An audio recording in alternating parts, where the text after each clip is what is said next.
Welcome back, everybody. It's Matt from Dribble Sports. Just checking in. So let's talk about the Barrett Hayton offer sheet. So, 0 for 1 so far. And I thought they weren't gonna match and let Barrett Hayton go to the Devils, and so that was wrong. So it's interesting for Utah, right? January 1st now, they might be able to resign him if they think he fits. And so that's going to be really interesting to see how that goes. Do the Devils try and pursue him next offseason? Do they try and trade for him, which I doubt? I'm very interested to see how the Utah Devil relationship moves on from here. Granted, it's not going to be as bad as what could happen in 2 days, right, between the Ducks and Flyers. But definitely interesting. I thought this was the more questioning one. I think it would go through, but it didn't, right? So, Matt Hayden stays. So there's a little bit more depth. They got a couple of centers, Utah. So yeah, that's interesting to see. Is he part of their long-term plans? Do they think he's just worth more than a second-round pick? So that's going to be intriguing. I also think there's a little bit of an ego with offer sheets. I'm not taking anything away from Bill Armstrong. I think, like it's something that it feels like you're poaching a player without like the team's permission, right? It's for the CBA and everything. But I definitely feel like it's one of those like, no, you don't take this player from me. This is my player. So I find that interesting, and I completely understand it, right? Like, you know, the NHL is known for like, this is like a code, this is like an unwritten rule. But this offseason's been different, right? Two offer sheets, one being extreme with the Leo Carlson one. So that we'll know in 2 days' time to see what that happens. So hopefully I get that one right, I guess. If there is a part of me that I want to just see the chaos. Like if the Flyers have it, do the Ducks pivot and just trade all those picks. So I mean, intriguing. I don't remember the last time like I wanted July 10th for a hockey reason in a long time. So definitely an intriguing, couple days. You're like almost anxious to hear about it. Like I remember waking up this morning and being like, okay, when are we gonna find out about the offer sheet? The last possible time we know was like 5.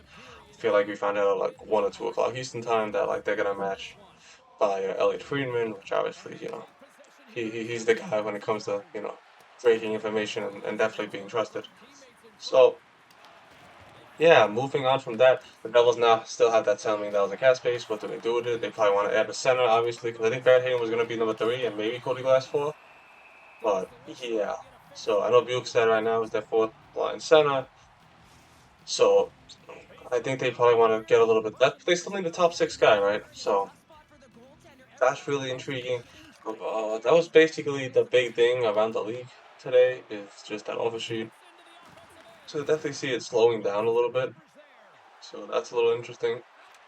So yeah, it's just intriguing to see now how does Sonny pivot from this. Okay. But that's the risk you take when you do an offer sheet. You may not get the guy. So we'll see how he pivot. I like the moves he's done so far. Everything he's done so far, I like. A lot of huge swings, no, but I think he kind of got out of the Markstrom deal, which I wasn't a huge fan of. But so I think this is a good.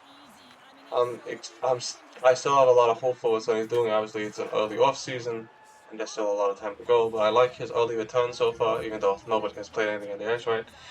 He even mentioned in interviews like it doesn't matter as long if we don't win, and I think that's what I love to hear. Because like we have enough talent that we should be like competing to make the playoffs year in and year out, and hopefully do something in them. But definitely a lot intriguing to see how they pivot from that. And for Utah, is Utah done now? Is this their team? They're running it back with just a little bit of trades and free agent signing with like Anders Lee and the Vincent Trocheck trade from the Rangers. So is that Utah now? Well, Utah gonna be like trying to mix it up a little bit.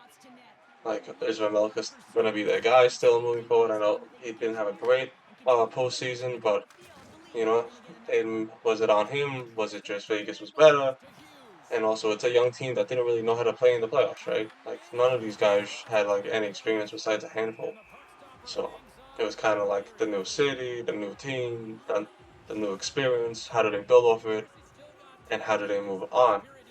Like how like this was that just a 1 year thing? Are we only a first round team, or is it just like we need scars? And last year for Utah was a scar, and then now next come this season 26, 27, are they this team that will push more and that we know how to win, we know how this is done.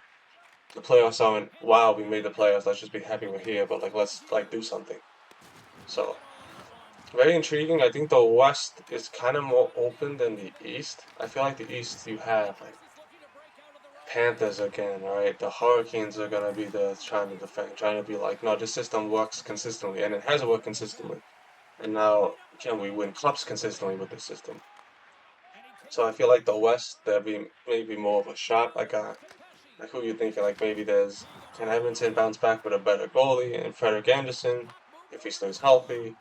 What else? Colorado. Why does Colorado not go back to the Stanley Cup Finals since 22?